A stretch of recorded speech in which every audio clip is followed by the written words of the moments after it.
I want to greet first our honored guest this evening, our honored host this evening, and to begin with Your Holiness, Catholicos, Paulus II, who was so gracious to host my wife Martine and me during our recent trip to India.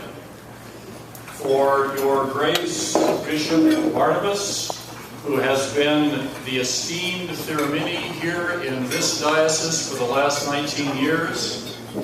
And for Your Grace, Bishop Nikolaos, my friend, whose ecumenical spirit is so appreciated by colleagues in the National Council of Churches and in the wider Church. Also to Your Eminence, to Your Beatitude, to all of the graces here, and to you, sisters and brothers, good evening. Good evening. It's a joy for me to be here this evening, and also to bring you greetings on behalf of the 36 other communions, which together with you make up the National Council of Churches in the United States. Yes. It may seem at times as if you are a small communion here in this context, but in fact you are part of a community of Christian churches that together have 50 million members in more than 100,000 congregations. Do you hear this? And I still want to echo what Archbishop Arsenian just said. You are not simply an Indian church with parishes in the United States. You are also an honored American church with deep roots in India, thanks be to God. Times of transition are very important times for this wider church together with each of our communions. And this certainly is a time of transition for you. With the enthronement of His Holiness last November, and now with the enthronement of my friends, Bishop Nikolaos here in this country, you are certainly in the midst of that, and we want to stand with you, praying God's blessing on the leadership in this diocese, and giving thanks for how God has worked through you and through this place over all these years. I have one other thing I'd like to say this evening.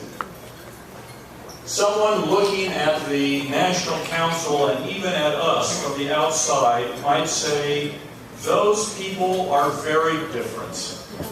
And in fact, in the National Council of Churches, in our parishes, you will find Armenian and Russian, you will find Korean and Samoan and Japanese spoken, you will find Greek and Spanish and Creole in addition to Malayalam and English.